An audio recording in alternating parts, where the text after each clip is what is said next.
بسم اللہ الرحمن الرحیم۔ السلام علیکم ویورز، آپ کا میزبان انجینئر ڈاکٹر ساجد اقبال آپ کی خدمت میں حاضر ہے۔ آج ہم جس چیپٹر کا آغاز کر رہے ہیں اس کا عنوان ہے جاگتے رہنا بھائیوں۔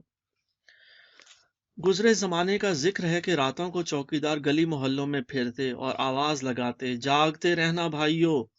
اس سے شاید ان کا مقصد یہ ہوتا تھا کہ بے ہوشی کی نیند نہیں سونا چاہیے، اور کہیں سے کوئی غیر معمولی آواز آئے تو گھر والوں کو اٹھ کر دیکھنا چاہیے کہ کہیں کوئی چور یا ڈاکو تو نہیں آ گیا۔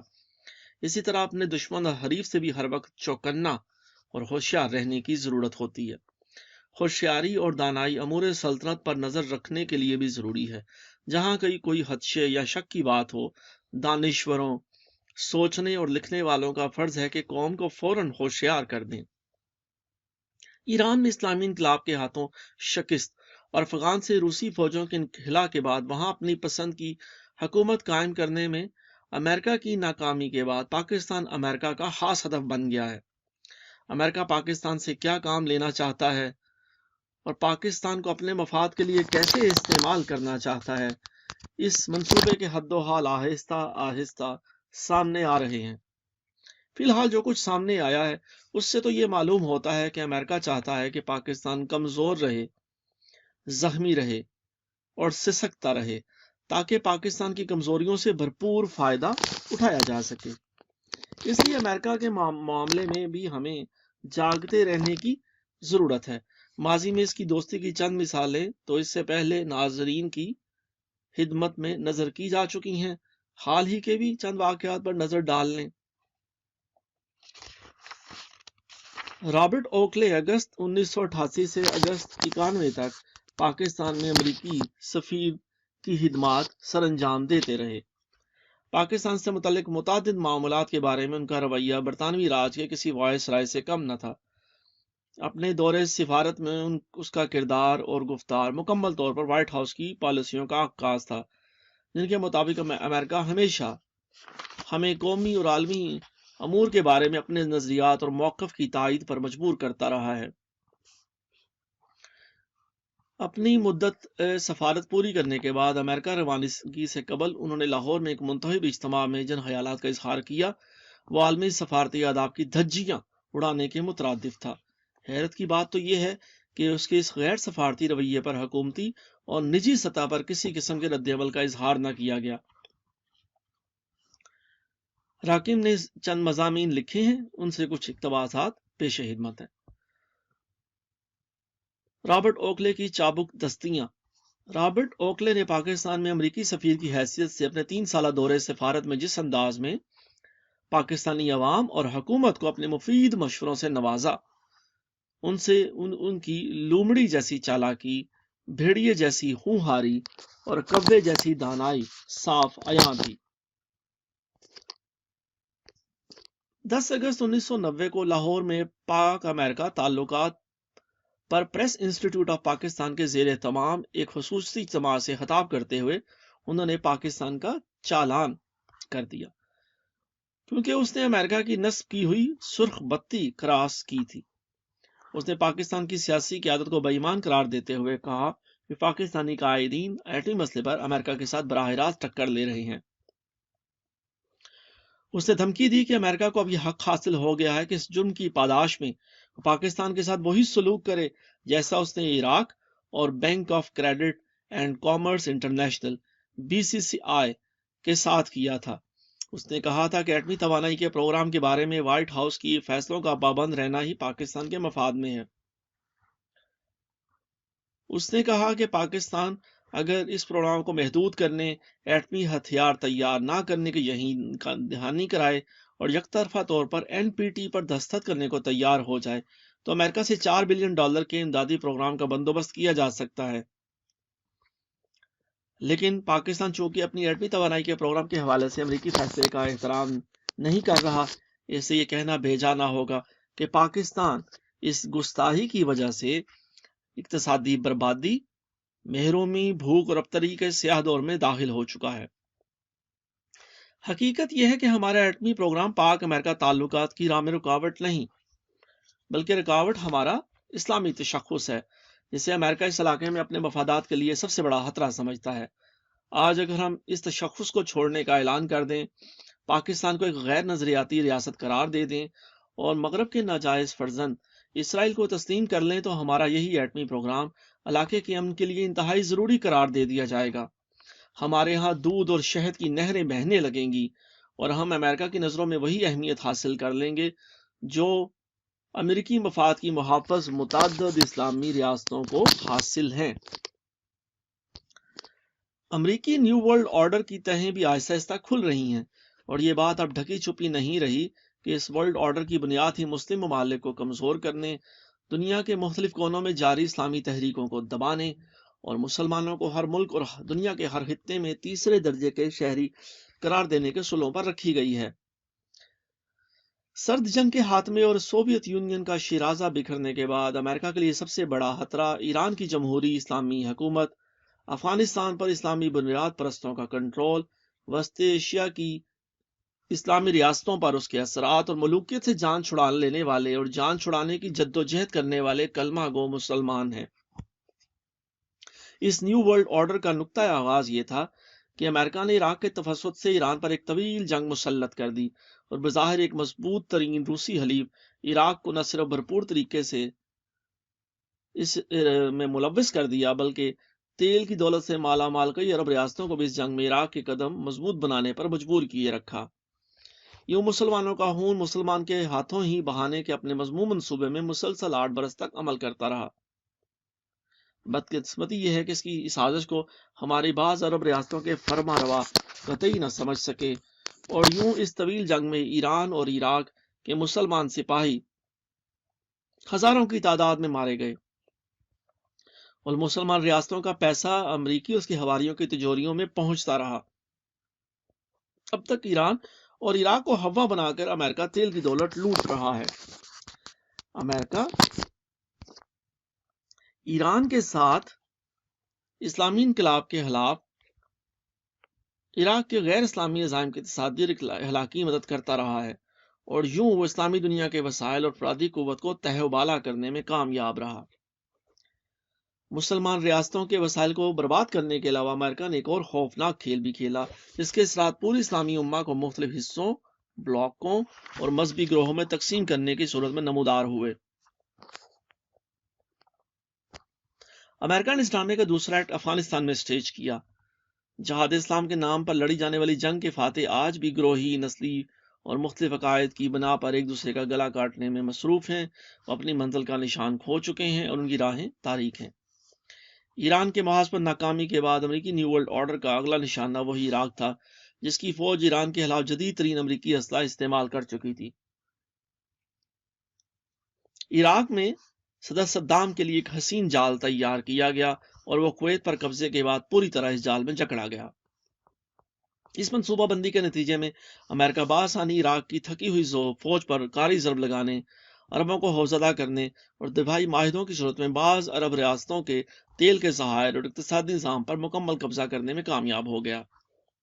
اس ساری مشق کا اولین مقصد یہ تھا کہ کویت اور سعودی عرب کے سرمایہ کو وسط ایشیائی کی اسلامی ریاستوں تک پہنچنے سے روکا جا سکے اور ترکی، ایران، پاکستان، افغانستان اور وسط ایشیا کی اسلامی ریاستوں پر مشتمل ایک ممکنہ اسلامی بلاک وجود میں نہ آ سکے۔ پاکستان کو امریکہ کا پرانا حلیف ہونے کا اعزاز حاصل ہے، لہٰذا یہ خصوصی سلوک کا مستحق ہے۔ رابرٹ اوکلے اینڈ کمپنی کی خواہش تھی کہ ان بدلے ہوئے عالمی حالات میں اگر پاکستان امریکہ کی نوازشات سے بہرہ ہونا چاہتا ہے تو مکمل طور پر ہتھیار ڈال دے اور تمام قومی اور عالمی امور پر امریکی خواہشات کے مطابق سمجھوتا کرے، کہ بس یہی ایک راستہ ہے جس سے پاکستان کو علاقے میں امن کا خیرخواہ قرار دیا جا سکتا ہے۔ امریکہ کی خواہش ہے کہ پاکستان خواہ کیمپ ڈیوڈ ملاقات میں شریک ہو یا نہ ہو، کیمپ ڈیوڈ معاہدے کو فوری طور پر تسلیم کرے اور امریکی نعمتوں کا لطف اٹھانے کے لیے اسے فوری طور پر اور یک طرفہ اور غیر مشروط طور پر تسلیم کر لے۔ پاکستان کے متعدد بار بار باعزت طریقے سے تبدیل ہوتے ہوئے عالمی سیاسی حالات کے حقائق کو تسلیم کرنے کی نصیحت کے ساتھ ساتھ امریکہ، اسرائیل اور بھارت کے تیار کردہ منصوبے کے مطابق خطے کے تحفظ کے ڈیزائن کو تسلیم کرنے کا مشورہ بھی دیا جا چکا ہے۔ اگلا سیکشن ہے جی تھامس ڈبلیو سائمن جونیئر۔ اوکلے کے بعد سائمن جونیئر تشریف لائے۔ انہوں نے 28-29 فروری 1996 کو لاہور میں امریکی جھنڈے کا اعلان کیا۔ انہوں نے فرمایا کہ امریکہ کو یہ جان کر بہت خوشی ہوئی ہے کہ پاکستان نے خطہ کے ممالک کے ساتھ اقتصادی تعاون شروع کر دیا ہے۔ انہوں نے کہا لاہور کے لوگ واقعی بہت بڑا دل رکھتے ہیں کہ انہوں نے بھارت کے ساتھ تجارت میں ہراول دستے کا کام کیا ہے۔ سائمن نے تجارت کے معاملے میں دوسرے سارک ممالک یا چین، ایران، افغانستان، مشرق وسطیٰ اور روس سے آزادی حاصل کرنے والی اسلامی ریاستوں کا ذکر تک نہ کیا اور لاہوریوں کو خاص طور پر شاباش دی۔ اس کے معنی سب سمجھتے ہیں۔ امریکہ کی یہ خواہش ہے کہ پاکستان اپنی سرحدیں کھول دے اور بھارت سے تجارت کرے اور یوں بھارتی مصنوعات کی منڈی بن جائے۔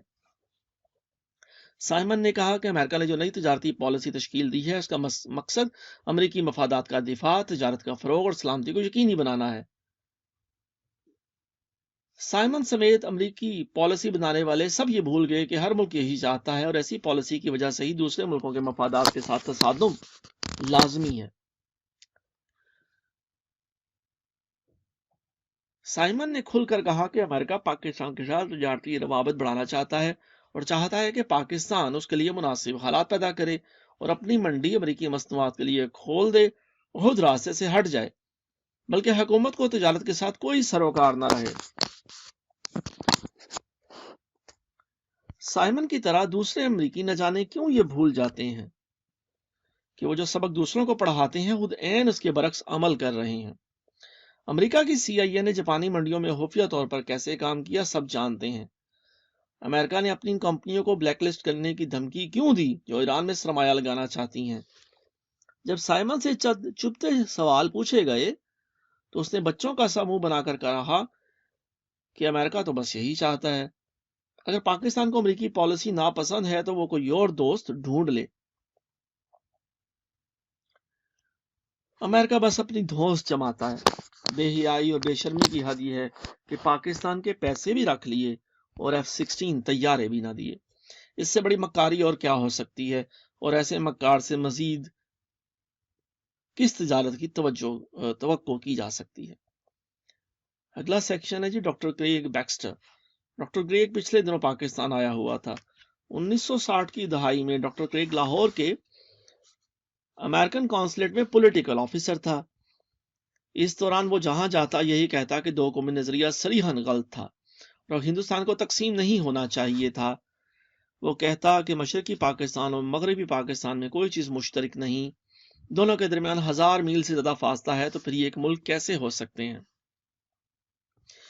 اس سے جب راکم الحروف نے سوال کیا کہ کیا بھارت نے مشرقی پاکستان پر یک طرفہ فوج کشی نہیں کی تھی، تو اس نے جواب دیا، دوست جب تمہارے گھر میں آگ لگی ہوئی ہو تو ہمسائے کو پورا حق حاصل ہے کہ وہ تمہارا سامان لوٹ لے۔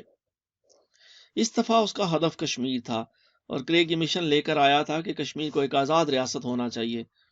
باتوں باتوں میں کہنے لگا بھارت کشمیر پر قبضہ قائم رکھنے کے لیے کروڑوں روپے خرچ کر رہا ہے۔ اگر کشمیر پاکستان کے ساتھ مل گیا تو یہ تمام رقم پاکستان کو صرف کرنا پڑے گی۔ پاکستان میں اقتصادی طور پر اتنی ہمت نہیں کہ کشمیر کا بوجھ برداشت کر سکے۔ ڈاکٹر کریگ بڑی اچھی طرح جانتا ہے کہ کشمیر پاکستان کا حصہ ہے، لیکن چونکہ اب امریکہ اس خطے میں قدم جمانا چاہتا ہے، اس لیے ضروری سمجھتا ہے کہ کشمیر ایک آزاد ریاست بن جائے جہاں امریکہ اپنے قدم جما سکے۔ بقول شاعر شرم تم کو مگر نہیں آتی۔ 70 کی دہائی میں امریکہ ڈاکٹر کریگ کو دوبارہ لاہور میں امریکہ کا قونصل جنرل بنا کر بھیجنا چاہتا تھا، لیکن ذوالفقار علی بھٹو نے اسے پاکستان آنے کی اجازت دینے سے صاف انکار کر دیا۔ آپ کو یاد ہوگا کہ 1963 میں ذوالفقار علی بھٹو نے امریکہ کے سفیر لینگلے اور اس کے information counsellor William B King کو صدر ایوب سے کہہ کر اور ناپسندیدہ اشخاص کا قرار دلوا کر پاکستان سے نکلوا دیا تھا۔ آپ کو یہ بھی یاد ہوگا کہ ذوالفقار علی بھٹو پہلا سربراہ مملکت تھا جس نے American institute of Pakistan studies کے لیے فنڈز جاری کیے۔ اس کا مقصد یہ تھا کہ اس سے امریکیوں کو پاکستان سے متعلق ضروری معلومات حاصل ہوں اور یہ ادارہ ریسرچ بھی کرے گا۔ حیرت کی بات ہے کہ ذوالفقار علی بھٹو نے ڈاکٹر کریگ کو لاہور میں امریکی قونصل جنرل بھی نہ بننے دیا، مگر اس کی بیٹی محترمہ بے نظیر بھٹو نے ڈاکٹر کریگ کو American institute of Pakistan studies کا سربراہ بنا دیا۔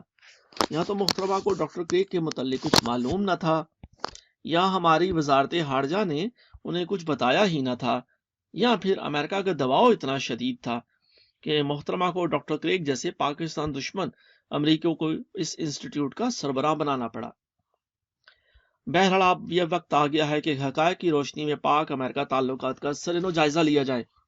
امریکہ کو پاکستان کی جانب سے کوئی ایٹمی خطرہ نہیں، اور یہ حقیقت ہے کہ ہم اپنا ایٹمی پروگرام امریکہ کے ایٹمی پروگرام کی سطح پر نہیں لے جا سکتے۔ اس سے پہلے کہ ہم باہر دیکھیں، ہمیں اندرونی طور پر بہت سے پیچیدہ مسائل کا سامنا ہے جن کا حل ہونا ہماری خوشحالی اور ترقی کے لیے بے حد ضروری ہے۔ اس حوالے سے امریکہ کی دوستی یقینی طور پر ہمارے لیے اہمیت کی حامل ہے، مگر ہمارے کے امریکی دوستوں کو بھی یہ بات یاد رکھنی چاہیے کہ ہم اپنے قومی وقار کو امریکی دوستی پر قربان نہیں کر سکتے۔ امریکہ کو ماسکو میں ہونے والی فوجی بغاوت سے بھی عبرت حاصل کرنی چاہیے۔ دنیا میں آج بھی ایسے لوگ موجود ہیں جو قومی حمیت کی تزلیل کو برداشت نہیں کرتے۔ یہ بغاوت ایک عالمی سطح کے روسی رہنما گورباچوف کی حزیمت کا رد عمل تھی، جسے ایک معمولی بھک منگا سمجھ لیا گیا تھا۔ یہ ان قوم پرست سپاہیوں کا واضح رد عمل تھا جو دنیا کے نقشے پر اپنے سپر پاور سلطنت کا شیرازہ بکھرتے ہوئے نہیں دیکھ سکتے تھے۔ امریکہ کو بھی یہ یاد رکھنا چاہیے کہ پاکستانی اپنے قومی وقار پر گزند آنے کی صورت میں روسیوں سے بھی زیادہ وحشت ناک ثابت ہو سکتے ہیں۔ امریکی منصوبہ سازوں اور دوسرے اسلامی ملکوں کے سربراہوں کو، جنہوں نے امریکہ کی خوشنودی حاصل کرنے کے لیے اور اپنی کرسی قائم رکھنے کے لیے اپنے قومی وقار کا سودا کر لیا ہے، یاد رکھنا چاہیے کہ ان کے عوام ان سے ضرور بدلہ لیں گے۔ یہ وقت پاکستانی قوم کے لیے بہت سخت اور کڑی آزمائشوں کا وقت ہے۔ ہمارے وہ رہنما جن کے دل میں قوم و ملک کا بہت درد ہے، اور جو سیاسی بصیرت رکھتے ہیں اور قوم کی کشتی کو پار لے جا سکتے ہیں، اور جو کمزور اور ناتواں ہیں، وہ خود ہی خزاں دیدہ پتوں کی طرح ہوا کے ساتھ اڑتے ہوئے کوڑے کے ڈھیر میں چلے جائیں گے۔ اس لیے جاگتے رہنا بھائیوں۔